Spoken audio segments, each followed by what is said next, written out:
Shalom Bapak Ibu Saudara yang terkasih di dalam Tuhan. Tidak terasa waktu begitu cepat. Sampai bulan-bulan ini mungkin kita ada di masa COVID-19 ini sudah hampir kurang lebih 1 tahun. Begitu cepatnya kita rasakan saudara.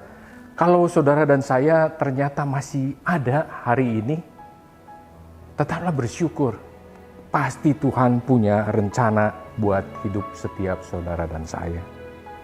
Saudara, saya baca di satu media sosial, seseorang menuliskan, di situ dikatakan, jika kamu mau tahu betapa beruntungnya kamu, atau betapa beruntungnya saudara atau saya, ada 3 yang harus dikunjungi, ada 3 tempat yang harus saudara kunjungi. 1, kunjungi perkampungan yang kumuh. Saudara pernah berkunjung ke perkampungan yang kumuh atau ke tempat yang kumuh atau ke rumah yang kumuh? Saudara perhatikan tempatnya, tempat tinggalnya, tempat tidurnya, dapurnya, semuanya. Mungkin saudara di situ akan merasa, Tuhan, saya bersyukur tidak seperti mereka. Mereka banyak kekurangannya. Tempatnya, tidurnya, untuk mandi, untuk segala macam sangat berkekurangan, saudara. Mungkin saudara di situ akan berkata, aduh betapa beruntungnya saya. Itu yang pertama, kunjungi perkampungan kumuh. Yang kedua, bagaimana supaya kita merasa beruntung? Yang kedua, kunjungi rumah sakit.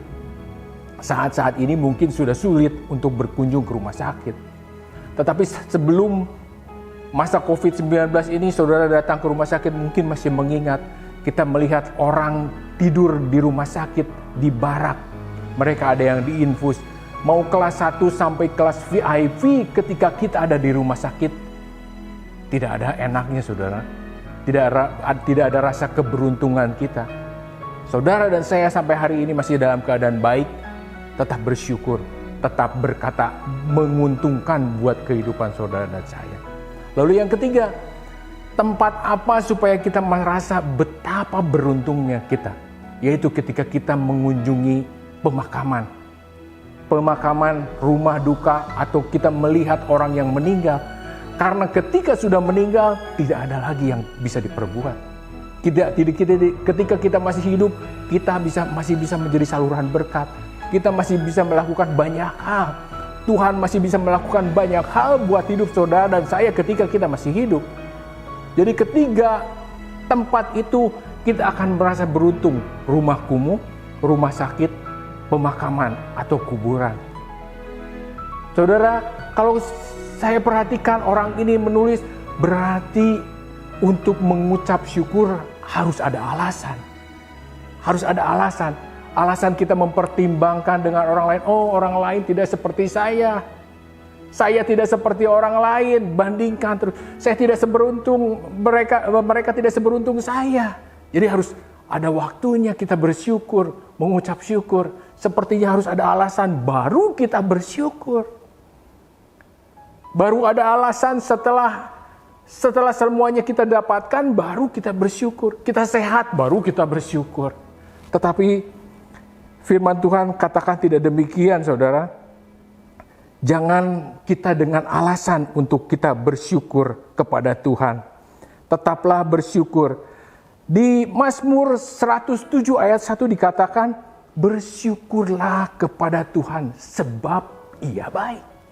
Saya ulangi, bersyukurlah kepada Tuhan sebab Ia baik. Bahwasanya untuk selama-lamanya kasih setianya. Jadi alasan inilah supaya kita tetap bersyukur bahwa kasih Tuhan itu tidak pernah berkesudahan. Dia ada selama-lamanya. Dia tidak pernah meninggalkan saudara dan saya. Dia senantiasa ada bersama saudara dan saya. Jadi ini tidak mengenal musim, tidak mengenal waktu, bukan alasan kita. Kalau tadi yang 3 alasannya kita karena kita begini, baru kita bersyukur. Tetapi di sini dikatakan bersyukurlah kepada Tuhan sebab Tuhan baik. Saudara rasakan kebaikan Tuhan senantiasa di dalam setiap kehidupan kita hari lepas hari. Karena Dia yang tidak pernah meninggalkan saudara dan saya. Ayat terakhir di 1 Tesalonika 5 ayat 18 dikatakan, mengucap syukurlah dalam segala hal, sebab itulah yang dikehendaki Allah di dalam Kristus Yesus bagi kamu. Mengucap syukur tadi dengan ketiga alasan yang tadi baik.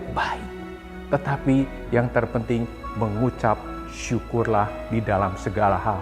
Mengucap syukurlah karena Tuhan itu baik. Salam sehat, Tuhan Yesus memberkati.